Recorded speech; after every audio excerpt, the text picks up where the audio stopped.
What is going on, everyone? Welcome to the first inaugural episode of Downtown Browntown. I am your host, Downtown Brown. Before we get into the specifics here, I'm going to discuss why I'm creating this podcast and what to expect from it. So, the reason I'm creating this podcast is because I personally just been inspired by the podcasts I've been listening to ever since I've been forced to work at home in March. I've been listening to a lot of podcasts like the Pat McAfee Show. Cheesehead TV puts out some great content, as well as some fantasy football podcasts. The Low Post podcast is a great NBA podcast, and some other miscellaneous ones here or there. So I've personally just been inspired to create my own. I'm a big sports guy. If any of you know me, I'm obviously a huge Bucks Packers fan. So this is just a good way for me to express my passion for sports and just to have some fun personally. So that's why I'm creating this podcast. And what to expect from it, it's going to be Bucks NBA focused, but I'll probably branch up into some NFL stuff at some point, specifically Packers. And who knows, if it goes well, maybe I'll even do some like FanDuel DFS tips or something like that. I'm a big FanDuel guy. I play every week, so maybe we'll branch out there. And we'll probably do one episode a week, maybe two, depending on how it goes, anywhere from 10 to 30 minutes, and just touch on a couple topics. So yeah, I mean, that's basically what we're going to do. So let's dive into the good stuff. So lots going on with the Bucks here in the past few days. Before we dive into the two trades, I just want to start off by saying I'm really gonna miss my boy Dante DiVincenzo. Man, is he's a good player, and I'm just a huge fan of him. Anyone obviously knows me, you know I'm a huge fan. People say I look like him. I've had at least 10 people tell me that I look like him. Not right now because my hair is a little long, but I've got a similar fresh haircut that he's got. So once I get that haircut tomorrow, uh, I will display that for you guys, and we can finally make that decision. And means the world to me. People say I look like Dante because that's my boy. So just throwing that out there. Um, Obviously, gonna miss him. Gonna miss George Hill, Eric Bledsoe as well. A lot of people will say, why would you miss Eric Bledsoe? I mean, I personally just feel for the guys. You know, I was a big fan of Bledsoe. You know, I got a jersey and big fan of his play. He was fun player to watch, and he played his ass off for the Bucks every game. And you know, he just didn't come through when we needed him most in the postseason. So it's sad to see that this team didn't work. Um, we were so damn close to winning a title in 2019, and even though we didn't make the finals, we still if we win that game three in Toronto, double overtime game just didn't go our way. I have a hard time believing that we can't close out that series in 4 games. Obviously, we lost 4 games in a row, but I think it's a little different if we're playing to close out the series and make their first finals appearance since the 70s. So it's tough to see that this team couldn't pull it off. They're so damn close. Obviously, we don't know if they would have even won the title if they made it, but we've matched up with Golden State pretty well over the years, so I think we would have had a good chance. No one knows if Kevin Durant would have tore his Achilles or if Klay Thompson would have tore his ACL if they were playing the Bucks. Odds are Kevin Durant still probably would have done that because he came back too early. But Klay Thompson tearing his ACL, that was just kind of a fluke thing. We don't know if that happens, but that's all a pipe dream. You know, the Bucks are so damn close, but just want to give a shout out to the former teammates. We'll throw Ersan Ilyasova in there as well and DJ Wilson. Um, Best of luck on their new teams, and we'll miss you deep down. But let's dive into the exciting stuff here. So broke Monday night. The Bucks acquired Drew Holiday from the New Orleans Pelicans in exchange for Eric Bledsoe, George Hill, 3 first-round picks, including the 24th pick in the draft tonight that we acquired from Indiana via the Malcolm Brogdon trade, and as well as 2 first-round pick swaps. So just to break that down a little bit for you, the 2 first-round picks that we traded are unprotected. I believe they're in 2025 and 2027. So what that means is, let's say in 2027, the Bucks picked number 1 overall. That pick goes to the New Orleans Pelicans. A lot of times when teams make trades for first round picks, they protect them like 1 through 3 or 1 through 5 So in the case that they have a really bad season with injuries or what have you, then they're not screwing themselves over from getting a potential superstar player in the top 3 or 5 picks. So a lot of times teams are going to be like, yeah, we'll trade you a first round pick, but it's going to be 1 through 5 protected, just to provide them some leverage. So the Bucks did not do that. They were clearly desperate to make this move, and I like the move a lot. I mean, if Giannis re-signs his supermax contract here, he can do it Friday, and he has until the beginning of this season to sign it. Then this trade is 1,000% worth it. I mean, that's what every single Bucks fan wants, is Giannis to re-sign. So if he does that, then it was 100% worth it. And it doesn't matter about the unprotected thing. And if that's the case, we would have Giannis, we would have Giannis locked up, I think, through the 2026 NBA season. So that 2025 first round pick, you would think, would be pretty low, since the Bucks should be really good in that season. So, I mean, in that case, it's not a huge deal to have it protected or unprotected. So in the 2027, I mean, yeah, that could be a crapshoot at that point. We don't know what's going to happen. But again, if Giannis stays, and especially if he brings the title to Milwaukee, it doesn't fucking matter what we traded. It was 1,000% worth it, because I'm still searching for a Bucks title my whole life. So many people have been waiting a lot longer than I have, since the 70s, and that's all we want. So if Giannis can bring that home to us, it's going to be worth it. So, and as far as the first round pick swaps go, those are in 2024 and 2026. So let's say in 2026 that the Bucks have a higher first round pick than the Pelicans. So let's say we pick 10th and they pick 20th. The Pelicans can be like, all right, we're taking that 10th pick from you and you get our 20th pick. That's what a first round pick swap is. So I'm not too concerned about those either. Again, those are in years where we have Giannis locked up under contract. Well, maybe the 2026 draft would be like his expiring year on his supermax deal. So I'm still not too concerned about those. So many things can happen in that time. You don't know what the Pelicans are going to be like. Obviously, they have Zion Williamson, but is he going to be able to stay healthy? Are they even going to be a good team? Maybe they're going to be picking towards the top of the lottery anyways that year. So there's so much up in the air with those pick swaps, and they might not even use them. So not too concerned about those. It's tough to mortgage your future a little bit and making a trade for a player like Drew Holiday, who isn't a superstar, but he is definitely an all-star caliber player. He has been an all-star when he was back with the 76ers in Philadelphia. So great player, but it's tough to mortgage your future. But the Bucks had to make this deal. As much as I know about Drew Holiday, he seems like a very similar player to Eric Bledsoe. But I'd say defensive-wise, they're a wash.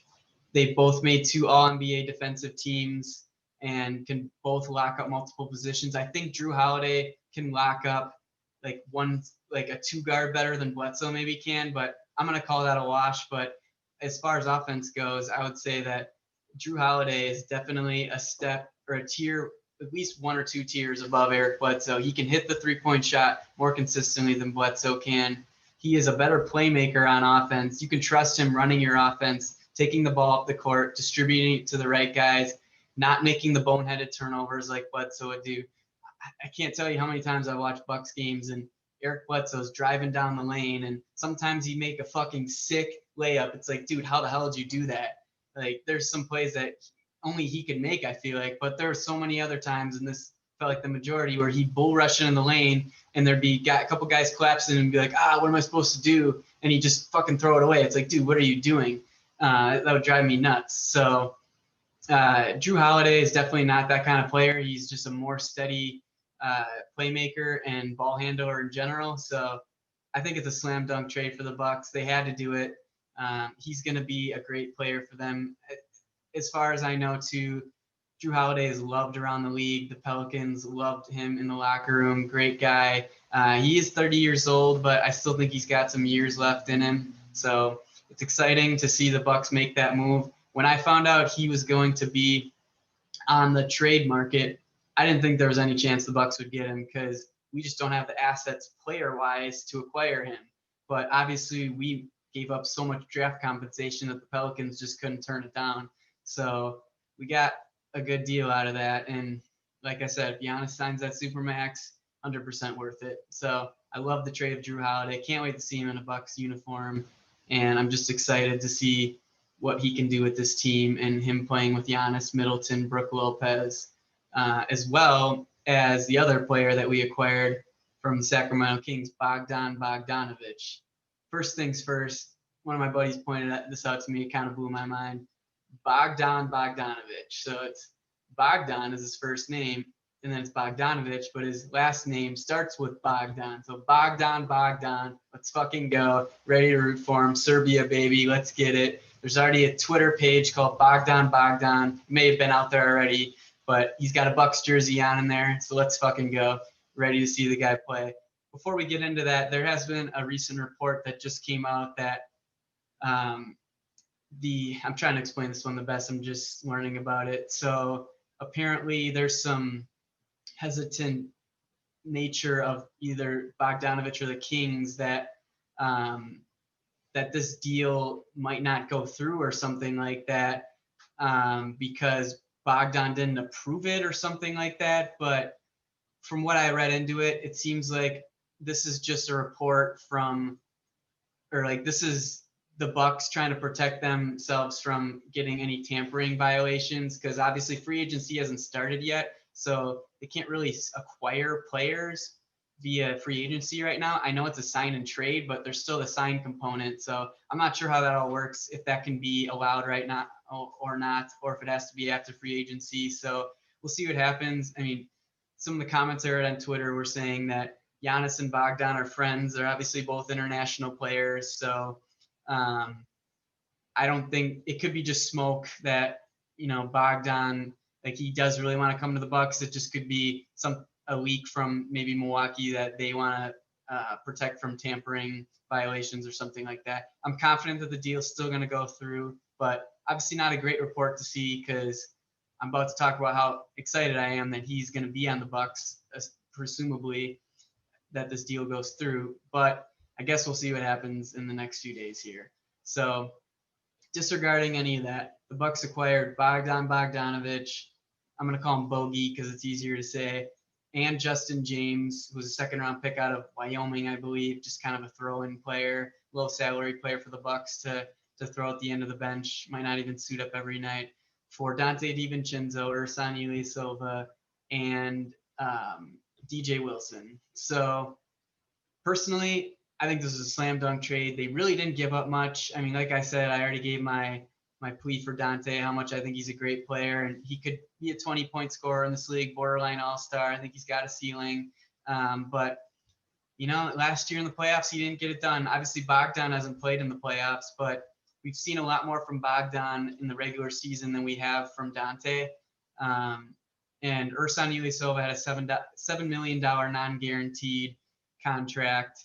So, I mean, he was probably gone anyways. And then DJ Wilson was pretty much proved to be a bust. He had a nice little run in the 2019 season, but he just couldn't get it done. He lost all of his confidence last year when he got the opportunities to get out on the court. So I really don't think we gave up much for that trade. And to get a Bogdan Bogdanovic, who is a very good scorer in this league, he's already proved that. His averages went up the last 3 seasons. I think he's only been in the league for 3 seasons because he was playing internationally. He's 27 years old, not super old. He's a great 3-point shooter, as well as just a playmaker and a shot creator. He can create his own shot. His mid-range shooting is very effective, and he's just a good all-around player who I think is going to get better.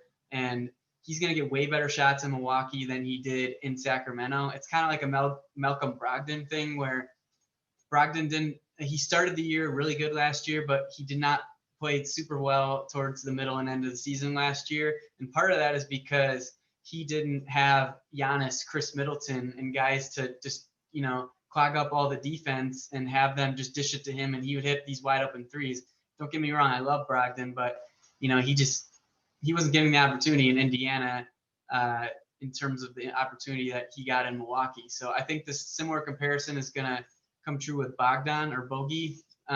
So very excited to see him in a Bucks uniform.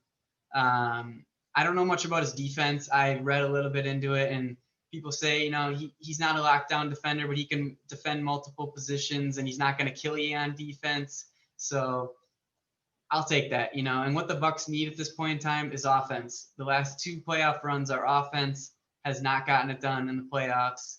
And at this point, I think we need to sacrifice a little defense for some offense, for some guys who can create their own shot, who can make big time shots. And Bogdan has proved to be a clutch shooter in this league already. And when he was overseas as well, he's made some game winning shots and that sort of thing. So great player. I'm super excited to see him suit up for the Bucks. And what a starting 5 we've got with Drew Holiday, Bogey, Middleton, Giannis, and being able to keep Brook Lopez with all these trades, I didn't think was possible. So super glad that he's there to still anchor our defense and to stretch the floor on offense and hit those big shots.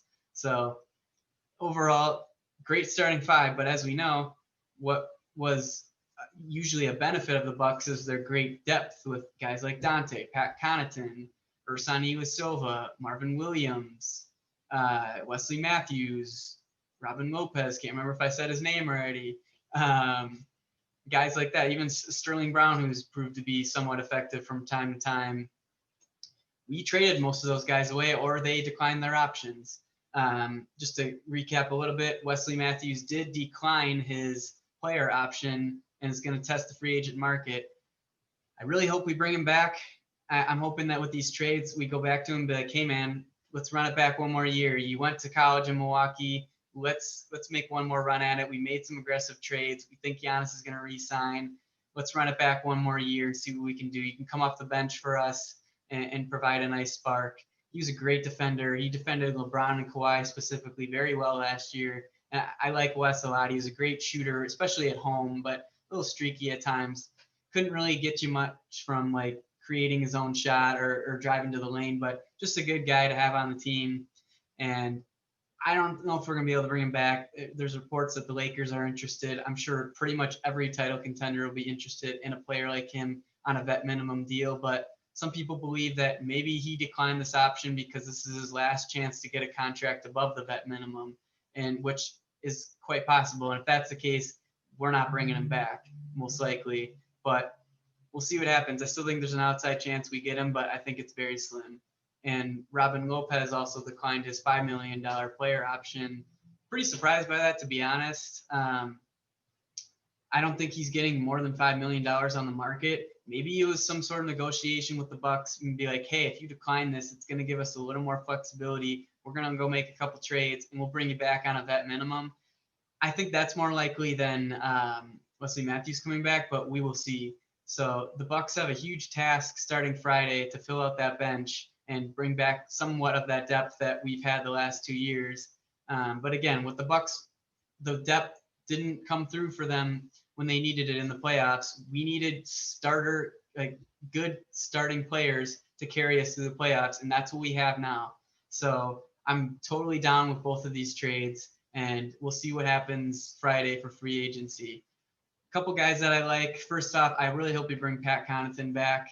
He's proved to be a great locker room guy. It seems like the guys love him, and he's been a pretty impactful player for the Bucks over the past 2 years. He's very versatile defensively. He can hit open shots from time to time, and he's a great rebounder, active on defense, and he's just a good player. I just read a report today that there are multiple teams going to be going after Pat Connaughton, most likely over a vet minimum contract, probably not much more. That's what he was playing on the last 2 years in Milwaukee.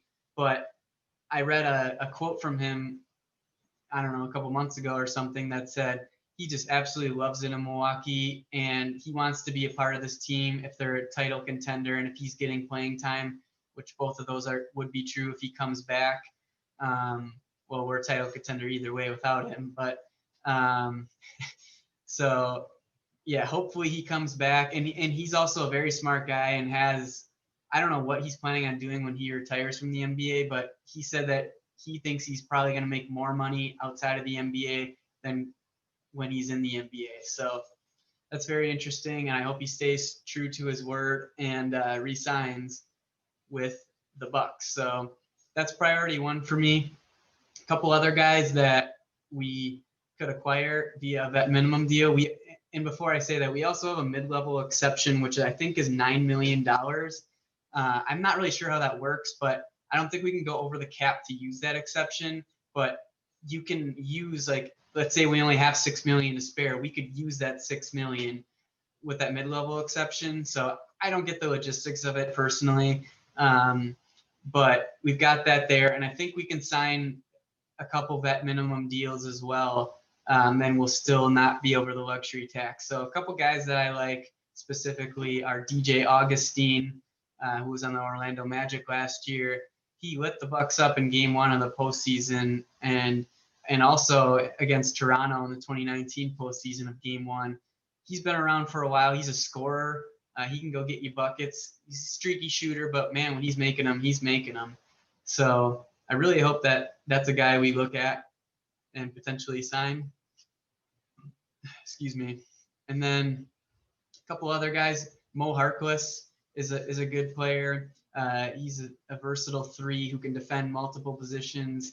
He's a decent shooter, but just an active guy on defense, and is a good veteran who has played on Portland specifically the last few years and was an important piece in their playoff runs. And he was on the Clippers last year. I think got traded to the Knicks. So I like him as well. I think either of the Morris twins, Markieff or Marcus, would be pretty solid as well. They seem to be fucking head cases. I honestly can't fucking stand Marcus Morris ever since that playoff series against Boston in 2019 when we kicked their ass. He was just, that guy's he's a fucker basically. So yeah, I'd take either of those guys on vet minimums because they're very good players, especially at that contract. And Markieff proved to be pretty important for the Lakers in their title run last year. So I think those guys are also options. Bucks are also rumored to be interested in Avery Bradley. I think he'd be a great fit. I don't think he might not take a vet minimum, but he opted out of the bubble last year, and who knows what teams are going to be looking to pay that guy. So I think he's also a pretty good fit. We'll see what happens with the other guys out on the market there. I don't think there's any chance they're getting like a Danilo Gallinari or someone like that. They'd have to pay up for a player like that. So we'll see what happens. The Bucks also do have 2 second-round picks in the draft tonight, so that could be pretty important for them. They got the 60th pick, Mr. Irrelevant, that is the last pick of the draft, via the Drew Holiday trade, and they also just traded for the 45th pick from the Orlando Magic, and they gave the Magic 2 future second-round picks. So the Bucks really just need to fill out that bench with some cheap guys via this draft. I hope they kind of target like one guard and one wing/forward. 3-and-D guys, obviously. I mean, who doesn't want those guys? I would hope they'd try and go for one guy who's more of like a steady player who can play right now and provide some value, kind of like a Sterling Brown. There's still a chance we could bring him back even. Obviously, he's been shaky for us a little bit, but he still is a pretty decent player who can step in and make things happen. I mean, he was starting the whole first-round series in 2019 against Detroit when Brogdon was hurt, and games 1 through 4 when Brogdon was hurt against Boston until Brogdon came back in Game 5 when we closed him out and beat him. But just a guy like that would be nice, just to have on the bench and can throw him in when we need him. And then maybe a guy with more upside, like a wing forward that's got some upside and maybe is a little raw to start, but given the opportunity in his skill set, he could actually be maybe a starter level player in this league. So these are important picks for the Bucks. They've generally drafted pretty well in the second round. Guys like Sterling Brown, Malcolm Brogdon, who have been pretty solid. First round picks, we all know how those have went.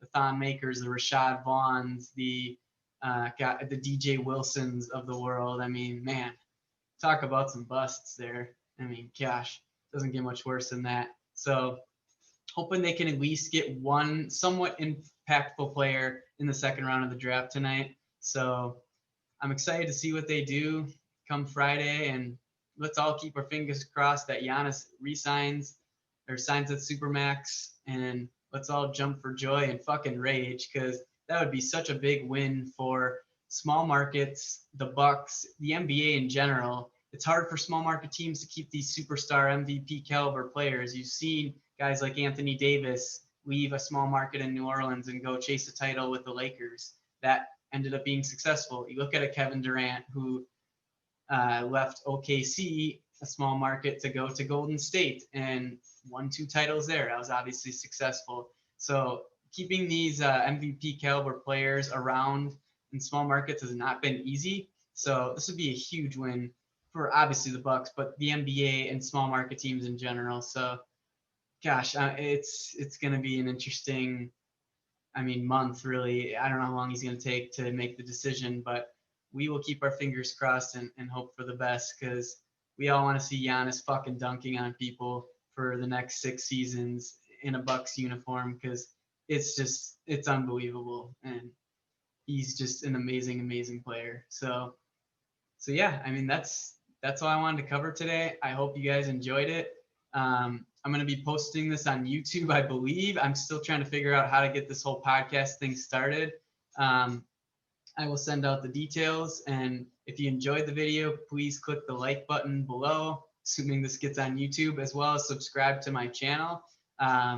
Again, I'm probably looking at 1 episode a week, maybe 10 to 30 minutes, just to discuss some things. If things go well, then yeah, we'll probably expand it a little bit. So I had a good time. I hope you guys did too. And let's see what happens with the Bucks here in the next few days. Bucks and 6, baby.